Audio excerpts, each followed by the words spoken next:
జానకి పరిణయం ఫిబ్రవరి 2 నుంచి సోమవారం నుంచి శనివారం వరకు సాయంత్రం 6 గంటలకు మీ ఈటీవీలో.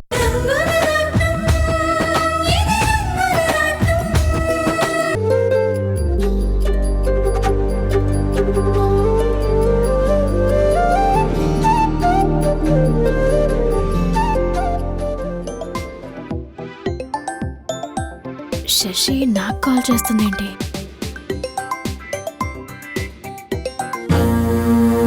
హలో శశి, ఏంటి? ఏంటంటక్క, మీరు ఎక్కడున్నారు? పని మీద బయటకొచ్చాం. ఏంటి విషయం? అత్తయ్య అత్తయ్య మెట్ల మీద నుంచి కింద పడిపోయారు.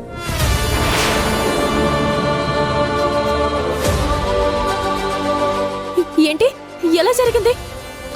అవన్నీ మీరు ఇంటికి వచ్చిన తర్వాత చెప్తాను. మీరు ఫస్ట్ త్వరగా రండి. అలాగే, మేము ఇప్పుడే వస్తున్నాం. సీత, ఏమైంది? ఏమండి, అత్తమ్మ మెట్ల మీద నుండి కింద పడిపోయారంట. నాకెందుకో చాలా భయంగా ఉందండి. సీత, ఎన్నేళ్లలోనూ ఒక్కసారి కూడా అలా జరగలేదు. అయ్యో, అమ్మకి ఎలా ఉందో ఏంటో.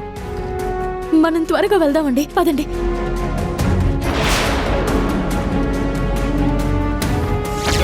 ఏంటో అత్తయ్య, ఎంతో జాగ్రత్తగా ఉండే మీకు ఇలా జరిగిందేంటి? పాపం, ఆ నొప్పి ఎలా ఉంటుందో ఏంటో నాకే భయంగా ఉంది. పిచ్చి పిల్ల, నాకేం కాలేదు. చిన్న దెబ్బే,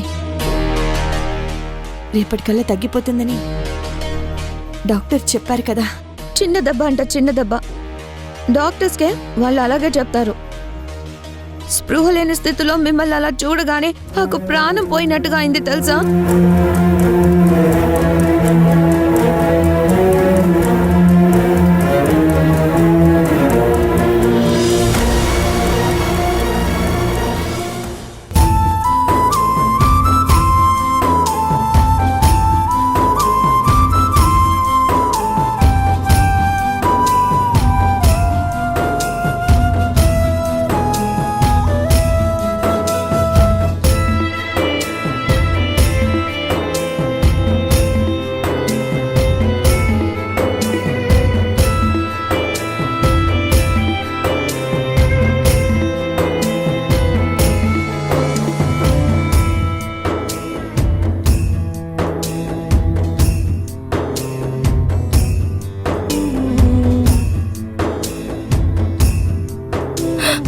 అయ్యో,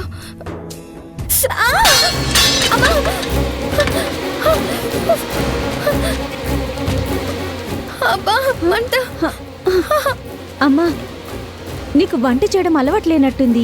నేను చేస్తాను కదా. వద్దు తులసమ్మా, నేనే చేస్తాను. అయ్యో, కొత్త కోడలివి, కింద మీద పడుతూ చేతులు కాల్చుకుంటూ ఎందుకమ్మా నీకు ఈ అవస్థ?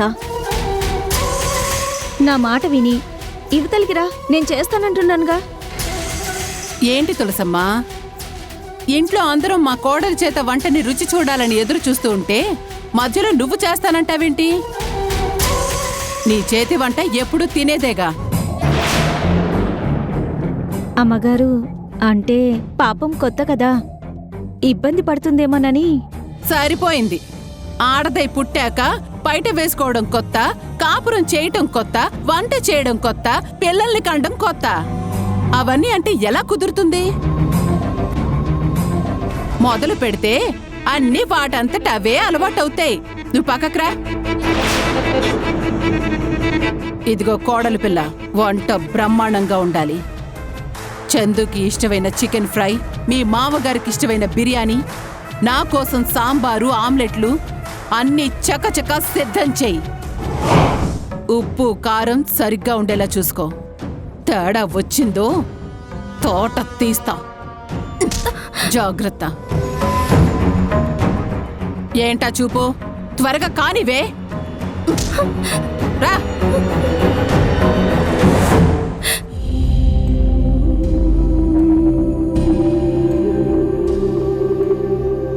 అమూల్య, కాఫీ తీసుకురా. తెస్తున్నాను చందు.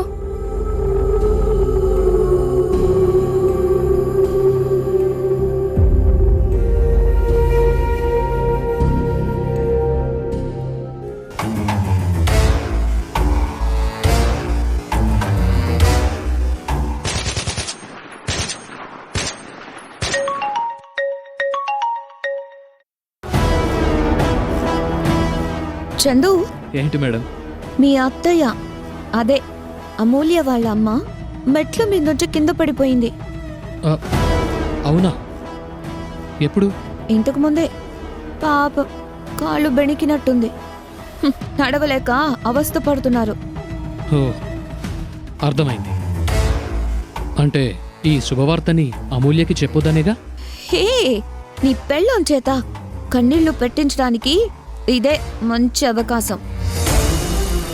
మ్యాటర్ బాగా అర్థమయ్యేలాగా చెప్పు, కానీ దాన్ని ఇక్కడికి రాకుండా మాత్రం నువ్వు ఆపాలి. ఓకే ఓకే, ఇక నాకు వదిలేయండి, నేను చూసుకుంటానుగా. గుడ్.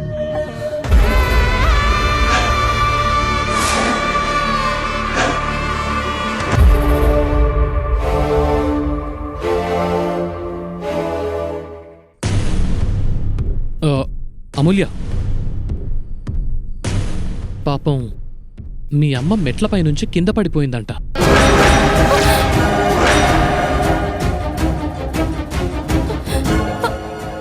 నిజంగానా? అవునమూల్య, నాకు కూడా ఇప్పుడే తెలిసింది. మీ అమ్మగారి కాలికి గట్టి దెబ్బే తగిలిందంట. పాపం నడవలేక అల్లాడిపోతుంటే డాక్టర్ గారిని పిలిపించారంట. మెట్ల మీద నుంచి కింద పడిపోవడం అంటే మామూలు విషయమా? తప్పకుండా కాలికి ఫ్రాక్చరే అయ్యుంటుంది. అందుకే డాక్టర్ గారు వచ్చి ఆవిడ కాలికి చాలా పెద్ద కట్టు కట్టారంట. రియల్లీ రియల్లీ చాలా చాలా సాడ్ న్యూస్ కదూ? అయ్యో భగవంతుడా! చందు, నేను వెంటనే మా అమ్మని చూడాలి. ప్లీజ్ నన్ను మా ఇంటి దగ్గర డ్రాప్ చేయవా? నాకు కూడా రావాలనే ఉంది అమ్ములు, కానీ నాకు అర్జెంట్ పనుంది, బయటికెళ్ళాలి. చందు, అయితే నేను వెళ్ళొస్తాను. ఆగో!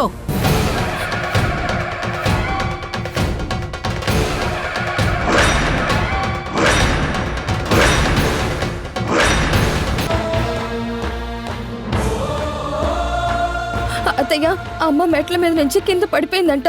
నేను వెళ్ళాలి. ఎక్కడికే వెళ్ళేది? నీ పాటికి నువ్వు వెళ్ళిపోతే వంట ఎవడు చేస్తాడు? మీ అమ్మ వచ్చి చేస్తుందా? అత్తయ్య, ప్లీజ్ అత్తయ్య, అలా అనకండి. ఒక్కసారి వెళ్ళి అమ్మని చూసొస్తాను అత్తయ్య. ఏంటే? ఒకసారి చెప్తే నీకు అర్థం కాదా? నోరు మూసుకొని లోపలికి వెళ్ళు. లోపలికెళ్ళు. అత్తయ్య, ప్లీజ్ అత్తయ్య, మీ కాళ్ళు పట్టుకుంటాను అత్తయ్య. ప్లీజ్ నన్ను వెళ్ళనివ్వండి.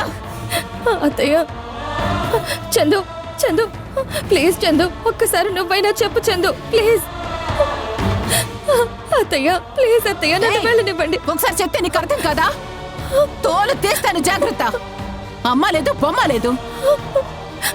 ఆవిడ గారికి ఖాళీగా విరిగింది, ప్రాణమే పోలేదు కదా. అత్తయ్య, పరిస్థితి అంత దాకా వస్తే అప్పుడు పంపిస్తాలే ఆఖరి చూపు చూడ్డానికి. పదవే, పద.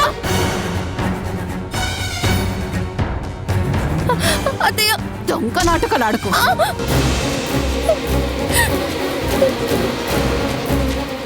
ఇదిగో ఆ ఏడుపు మాని వంట మొదలుపెట్టు.